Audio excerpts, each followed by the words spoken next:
Hey guys, Frank Curzio here with another video called Why the Evil Empire is About to Pop Another 50%.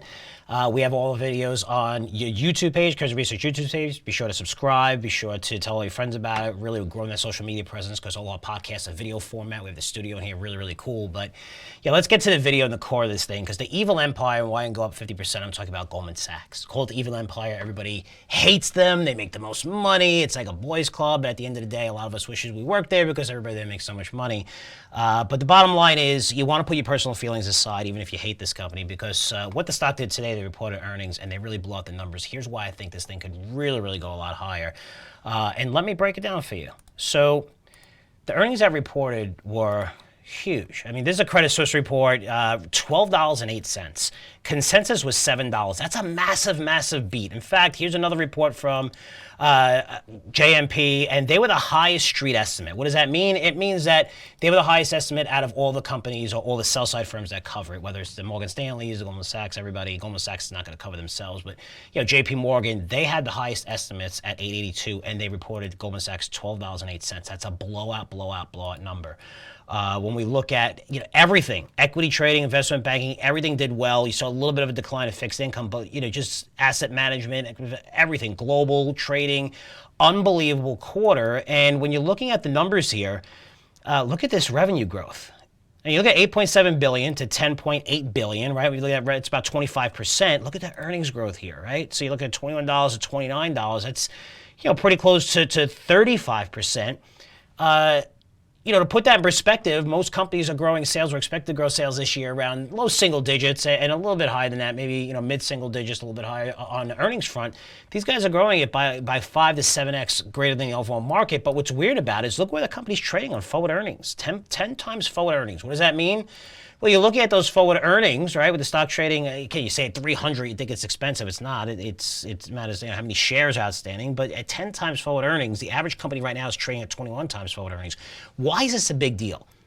Goldman Sachs is being valued as a bank, and it's trading at 1.2 times book. It shouldn't be trading it should be trading as a growth stock. If you're looking at the FANG stocks, this company is growing faster. Its sales and earnings are growing faster than FANG stocks, right? That you look at the Facebooks, the Googles, where they trade. They're all trading at 30 times forward earnings. This is trading at 10 times forward earnings. It should be at least trading at a markable of 20 times, which means there'll be a double from here. Why is that? Because Goldman Sachs, if you look at all their trends here and what they're doing, guys, I mean, go back to the report here. I mean, equity trading, investment banking, asset management, these are guys that make money during volatility. When you have more volatility and when you have tons of liquidity. Well, we just had Yellen go on TV and say, we need to do more. $10 trillion is not enough money. That's great for Goldman Sachs. Interest rates staying low forever is great for Goldman Sachs because they're number one. They get the most M&A deals, merger and acquisitions.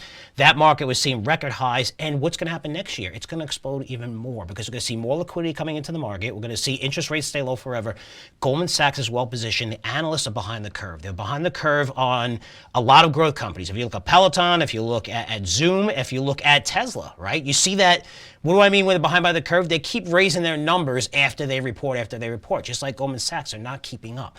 I mean, you're looking at consensus estimates at $7, and they reported $12 in earnings. This wasn't like hey, we sold a business or we just had a good quarter. These trends are going to be around for a long time, at least another couple of years. Goldman Sachs is one of the best beneficiaries of what the government is doing, which is spending more money, keeping interest rates low, just like you're seeing that trend in Bitcoin. This company should be going a lot higher. Again, I know they're the evil empire. I know people hate them. If you hate them, go hold up a sign and say, I hate you, Goldman Sachs, or whatever. Shout whatever you want to do. I choose to make money on them right now. It's a company that's growing 5x to 7x faster than the overall market. It's a company that's paying a 1.6% yield even for safety. Buy it here. It's dirt cheap, trading at 10 times over, 50% discount to the overall market. You're going to see a lot more growth to this company. This is just the beginning in earnings. They're going to explode higher. The analysts are behind, and you can make a lot of money in the stock by buying it today. But again, put your personal feelings aside because I know a lot of people don't really like Goldman Sachs, but I think they like money a lot more. So I'm Frank Curzio. Again, be sure to visit our YouTube page, Curzio Research YouTube page, doing everything in video, all interviews in video for our Wall Street Unplugged podcast. Thank you so much for the support as our platforms are growing. And it's great to see that because we have, state-of-the-art stuff in a great studio here. And yeah, we really appreciate all the support. So questions, comments, feel free to email me at frankcurzioresearch.com. And as always, I'll put back to you guys soon. Take it easy.